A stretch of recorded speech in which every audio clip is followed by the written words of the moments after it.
Salut à tous, Cannes J-1. Alors la ville commence à s'enflammer un petit peu, on voit des photographes un peu de partout, des gens qui courent dans tous les sens, on sent que tout le monde est chaud, tout le monde est prêt pour demain. Toutes les affiches de films sont déjà posées à l'image de Transformers que vous pouvez voir derrière moi sur l'hôtel Carlton, ou de cette affiche qui se trouve en face de moi, de Puss in Boots, la prochaine production DreamWorks, spin-off de Shrek sur le chat chapeauté. Alors je sais pas vous, mais moi quand je vois ce genre de titre, je pense carrément à un autre style de film. Pas du tout le genre de film produit par DreamWorks. Puss in Boots. La grosse news, c'est que j'ai déjà obtenu une interview. Ce sera pour demain ou après-demain, mais je vous en dirai plus à la fin de cet épisode. Surtout si vous habitez à Soucy-en-Jarret.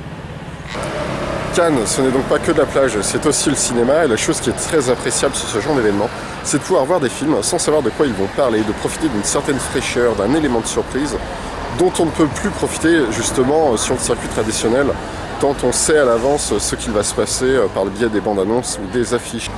Alors pour vous, voici un petit tour d'horizon des films que j'attends le plus cette année à Cannes. Dans la sélection officielle en compétition, il y a Drive de Nicolas Winding Refn. C'est le réalisateur de Valhalla Rising qui était, je vous le rappelle, mon film préféré l'année dernière, en 2010.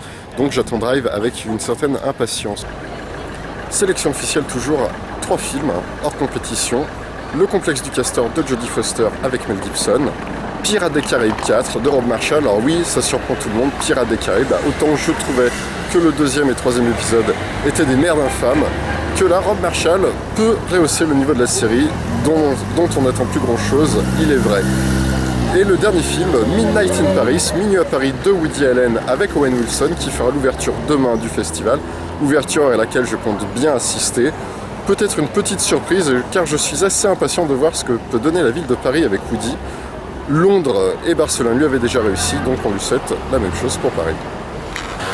Quinzaine des réalisateurs, un seul film, Koi no Tsumi du japonais Son Siono. Son Siono qui avait réalisé Cold Fish, qu'on a eu l'occasion de voir à Deauville et qui était un film complètement barré. Donc j'attends, encore une fois, son nouveau film. Semaine de la critique, un seul film, pareil, Mourir après toi de Spike Jonze et Simon Cahn. Alors, Spike Jonze, c'est quand même le réalisateur des clips de Björk, des Beastie Boys, de Daft Punk, et surtout réalisateur de superbes films comme Dans la peau de John Malkovich et Max et les Maxi Monstres, donc son film, encore une fois, est attendu avec impatience.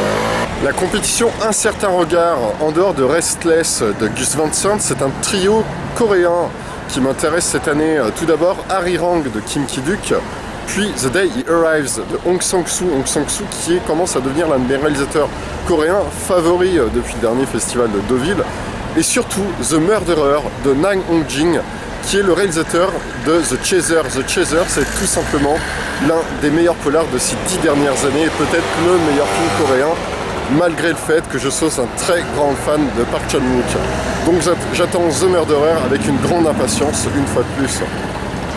Enfin, Cannes Classique nous offre la possibilité de voir ou de revoir certains grands classiques du cinéma, tel Portrait d'un enfant déchu de Jerry Schwartzberg, avec Fade Away qui se trouve être à l'honneur de ce festival de Cannes. Également à l'honneur, Jean-Paul Belmondo, Bébé, notre star du ciné dimanche, sera mis en avant lors d'une soirée nous proposant Le Magnifique et 100 000 $ au soleil. Et puis, comme vous le savez sûrement déjà, 2011, c'est l'année Stanley Kubrick, avec la rétrospective qui a eu lieu à la Cinémathèque française et qui est toujours présente à l'Institut Lumière. Cette année à Cannes, nous aurons la chance d'assister à une projection copie restaurée d'Orange Mécanique, un documentaire sur Orange Mécanique réalisé par Michel Simon qui est l'expert français sur Stanley Kubrick, et surtout à une leçon de cinéma d'1 heure par Malcolm McDowell himself qui jouait Alex Delarge dans Orange Mécanique. Bon. Voilà, François au Festival, c'est terminé pour aujourd'hui. Et puis je n'oublie pas, je vous avais promis une interview en début de podcast. Alors non, ce n'est pas de J.J. Abrams, comme vous pouvez voir Super 8 derrière moi. C'est quelqu'un de beaucoup plus important, quelqu'un qui va être la star au cinéma cet été.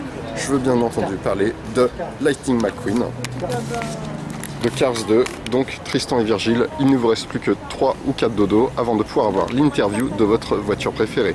Je vous dis à demain, ciao ciao.